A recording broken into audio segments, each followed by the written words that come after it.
We all want to do our job well, and it's our hope that everything comes naturally, that we'll knock everything out of the park on the first try, and we'll never make mistakes or experience lapses in good judgment.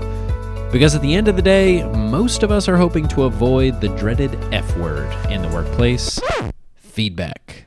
But the truth is, performance feedback is a requirement for good performance and growth. It's only human to commit an error, fall short, or need a course correction from time to time. What makes us better is our ability to learn from those experiences. With the right feedback, we can unlock new potential in ourselves and the people we work with. The contents, or the what, of the feedback you receive or provide will vary depending on the circumstances.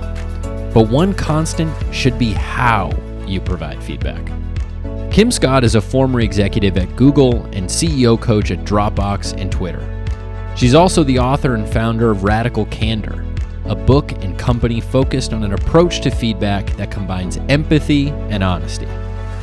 The idea for Radical Candor stemmed from Scott's own experience when, after what she thought was a very successful presentation, her boss pulled her aside to tell her she had said a lot. Scott brushed it off, and her boss noticed she brushed it off, so her boss took a different tactic. And then she stopped. She looked me right in the eye, and she said, "When you say every third word, it makes you sound stupid." Now she's got my full attention. And some people might say it was mean of her to say I sounded stupid, but in fact, it was the kindest thing she could have done for me at that moment in my career. Because if she hadn't used exactly those words with me, and this is a crucial point, she would never have used those words with other people on her team who were perhaps a better listener than I was. But she knew me well enough to know if she didn't use just those words with me, that I would never go see the speech coach. I suddenly felt almost like I had been marching through my whole career with a giant hunk of spinach between my teeth, and nobody had had the common courtesy to tell me it was there. And it really got me to thinking, why had no one told me?